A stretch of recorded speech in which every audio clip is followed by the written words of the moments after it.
family. Welcome back. My name is Jane, and today I'd like to talk about magical thinking. I think all of us, as grown-ups, we have so many responsibilities, right? We have to behave in a certain way. We have to be responsible and meet our obligations, and all things are like that are wonderful, and of course they have their place. The world couldn't get on if we chucked our responsibilities and just went out to play. But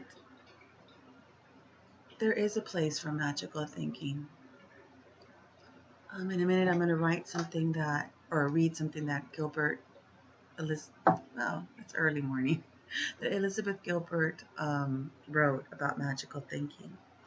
But first, I want to say, magical thinking for me, is a saving grace. The fact that we have imagination. To me, that's what magical thinking is. It's being able to use our imagination. And studies have shown that as we get older, we lose that. Like when we were a kid, we can take, anything, a paperclip, a barrette, you know, sunglasses, and they become something different, in the eyes of the child. They they just don't see, oh, this is a barrette. They might see it as a plane. You know, they might be able to pretend it's something to write with. They can pretend, that it's a magic token, and if you hold it real tight and repeat, these magic words 3 times, it'll take you to a different land. And sunglasses aren't just sunglasses. They're a way to view the inside of someone, to be able to read the mind. You know, they might have X-ray vision. They might have magical powers. That is magical thinking, our imagination. And we're blessed with that.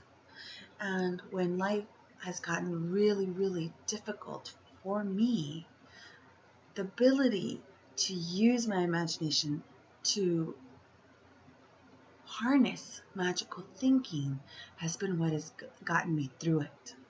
Whether I wrote about it in my saddest moments. I've written lots of poetry, and that's always for me a signal that I'm saddest when I find myself writing poetry. I write stories. I make up these things, that get me through it. And at night, every night, before I go to sleep, I go and play in the park. I go and play in the park, and that's my magical land. That's what makes me feel good. To go and slide on the slides, swing on the swings, play on the merry-go-round. Um, that's my little special place for magical thinking, where everything's right with the world. And I'm a little girl again before life happened, you know. That's my special place. So let me share with you what Elizabeth Gilbert wrote. And this is in regards to questions about how does she cope with extreme loneliness and how she copes with extreme suffering. So here she said, in my worst and loneliest times, post-divorce, mid-depression, the only thing I ever found that helped was magical thinking. It might have been completely delusional, but there were times in my depths of loneliness when I was able to summon up the sense of an interior companion, a friend, a guide, a teacher, someone who I could believe was always with me, always inside me. I used to write letters to myself from that invisible interior friend. I carried those letters and that friend with me everywhere. Every day I wrote to myself from my friend. I wrote in the most loving, compassionate voice I could summon. I leaned into this idea until I came to deeply believe in it. The Sufi poets always wrote their poems to the figure they called the friend. something like God, something like the soul, something like the self, something like the ideal mother, like the partner you have always dreamed of meeting. Oh. Children know the importance of this, which is why they invent imaginary friends. I read that people on abandoned lifeboats often report that weeks into their lonely journey, they felt they were joined by another person. Polar explorers report this too, a presence, a companion.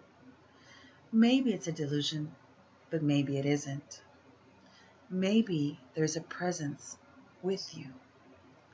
I'm not talking about madness or the hearing of dangerous psychotic voices.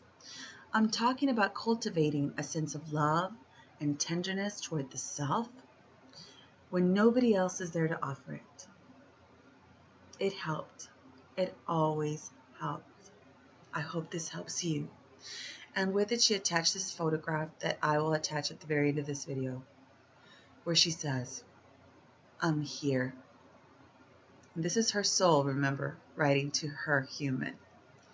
I'm here. I love you.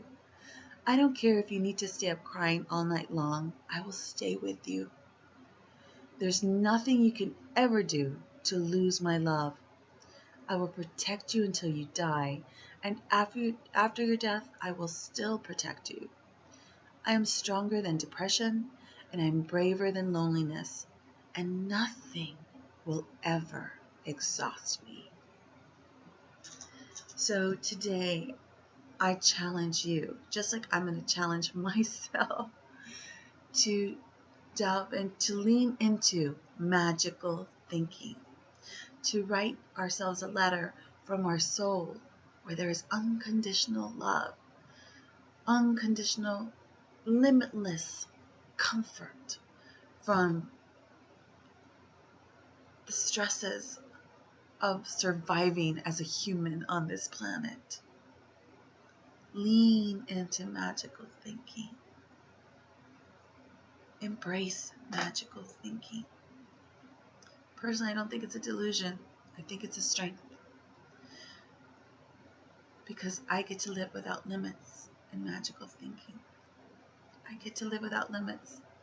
My feet are definitely on the ground when I have to be.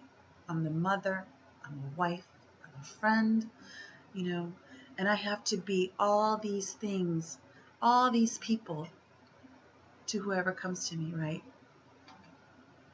To be the ear that they need.